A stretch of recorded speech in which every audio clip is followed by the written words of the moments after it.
बच्चों में एक बहुत बड़ा आक्रोश था। वो आक्रोश आपको देखने के लिए मिला और सरकार इससे भी सबक नहीं ले पा रही है। सिर्फ एक शिक्षा मंत्री के हटा देने से बच्चों का आक्रोश कम नहीं हो जाएगा। बच्चों की समस्याओं को समझना होगा। आप बार बार उठा के देखिए paper leak, paper leak, paper leak. सरकार क्या कर रहा है? TRE 4 को लेकर के बिहार में आंदोलन चालू है, तो फिर बिहार में ऐसा क्यों हो रहा है? बिहार में बच्चों को प्रताड़ित किया जाए TRE 4 को लेकर के। देखिए बिहार नहीं, देखिए बच्चे एकदम ऊब चुके हैं। सबसे बड़ी बच्चों की समस्या जो अभी बहुत बड़ा छात्र आंदोलन जो हुआ है, वो छात्र आंदोलन के पीछे यही कारण था कि बच्चे साल भर मेहनत करते हैं। आप जाइएगा देखिएगा पटना में जाके या और कहीं जाके, तो एक रूम में 4-4, 5-5 बच्चे रह के गर्मी के दिनों में किसी तरह रह के पढ़ाई करते हैं और पढ़ाई करके साल भर तैयारी करते हैं। और तैयारी करने के बावजूद मालूम चलता है कि बेतिया के बच्चों का सीतामढ़ी, समस्तीपुर, दरभंगा, दूर दूर स्थानों पे उनका परीक्षा पड़ जाता है, एग्ज़ाम पड़ जाता है। वो बच्चे एक दिन पहले जाते हैं, वहाँ पे स्टेशन पे कहीं रात बिता कर सुबह में परीक्षा देते हैं। उनका मोबाइल चोरी हो जाता है, उनका सामान चोरी हो जाता है। उसके बावजूद वो जाके परीक्षा देते हैं और परीक्षा दे के जब बाहर निकलते हैं तो एक दिन बाद पता क्या चलता है कि उनका परीक्षा रद्द हो गया। तो बच्चों की मानसिक स्थिति कैसी होती होगी उस समय, जब वो साल भर का मेहनत किया हुआ बच्चा और वो मालूम चले कि क्या तो परीक्षा रद्द हो गया, क्या तो पेपर लीक हो गया होगा।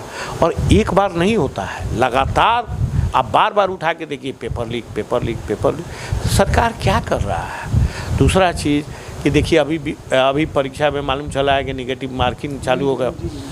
तो ये क्या सरकार दिखाना चाहता है? ये बच्चों को रोज़गार देना चाहता है कि नहीं देना चाहता है? सिर्फ नियम कानून बनाते चलिए। बच्चों को आप क्या सुविधा दे रहे हैं? बच्चे कैसे जॉब पाएंगे, कैसे नौकरी पाएंगे? आप नौकरी का सृजन कीजिए, बच्चों को थोड़ा सा तो छूट दीजिए कि बच्चे नौकरी कर पाएँ। अब एक मान के चलिए अगर घर का एक लड़का नौकरी में चला जाता है तो पूरे घर की स्थिति सुधर जाती है। और बच्चा 10 साल से 5 साल से एड़ी रगड़ रहा है, परिवार में बाप खेती गृहस्थी करके मेहनत मजदूरी करके बच्चे को पढ़ा रहे हैं। सब्र का बान, हर साल वो बच्चा कहता है कि पापा आप इस बार भर आप मदद कर दीजिए, इस बार हमारा बहुत तैयारी है, हम निकाल लेंगे। और जब परीक्षा देने जाता है तो मालूम चलता है कि क्या तो उसका परीक्षा का पेपर लीक हो गया। तो सरकार के विरुद्ध बच्चों में एक बहुत बड़ा आक्रोश था। वो आक्रोश आपको देखने के लिए मिला और सरकार इससे भी सबक नहीं ले पा रही है। सिर्फ एक शिक्षा मंत्री के हटा देने से बच्चों का आक्रोश कम नहीं हो जाएगा। बच्चों की समस्याओं को समझना होगा कि आखिर परीक्षार्थी आपके विरोध में क्यों आए हैं। तो ये समझना होगा। अगर सरकार ये नहीं समझेगी तो ये मान के चलिए कि जब छात्र आंदोलन होता है, जब युवा आंदोलित होता है, तो बड़ा से बड़ा सरकार गिर जाता है, बड़ी से बड़ी सरकार का नींव हिला देते हैं।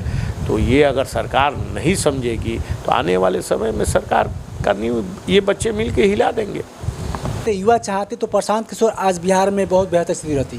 फिर आज युवा आंदोलन कर रहे हैं, अधिकतर युवा आंदोलन कर रहे हैं, फिर युवा उन्हीं को वोट देंगे। हो सकता है आने फ्यूचर में युवा को अपने फीस से चिंता नहीं है, युवा भी मतलब जितना होना चाहिए उतना सपोर्ट नहीं कर पा रहे हैं, तब तो जाकर आज सरकार बीजेपी की बनी हुई है। सबसे बड़ी कारण क्या है ना कि बिहार में गरीबी बहुत है और लोगों के पास चुनाव के समय आप देखे होइएगा कि सरकार एकदम तरह तरह का प्रलोभन लोगों को देना शुरू की।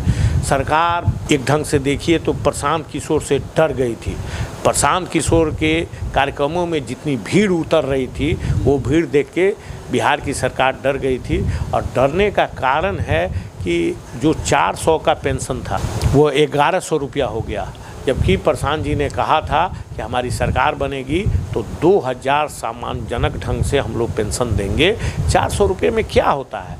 उस तरह देखिए तो महिलाओं को कहा गया कि उनके खाते में मेन चुनाव के समय, अरे इतने दिन से सरकार थी, सरकार को इतने दिन में कोई चिंता नहीं हुआ। मेन चुनाव के समय जब चुनाव का अधिसूचना जारी हो गया उसके बाद भी बहुत लोगों के खाते में 10-10 हज़ार रुपया दिया गया और कहा गया कि आपको ये 10,000 रुपया दिया गया है कि आप अपने रोजगार के बारे में सोचिए और 2 लाख रुपया आपको और दिया जाएगा कि आप अपने यहाँ कोई छोटा मोटा रोजगार करके अपने जीवन स्थिति को सुधारिए। सरकार का ये पहल अच्छा था, हम लोग इसकी स्वागत करते हैं, लेकिन चुनाव के टाइम में आपको याद आया, यानी सरकार क्या हुआ, आज तो चुनाव ख़त्म हो गया, चुनाव ख़त्म होने का 6 महीना से ज़्यादा हो गया, 8-9 महीना हो गया, लेकिन आज तक तो किसी के खाते में 10,000 के बाद एक भी रुपया नहीं गया।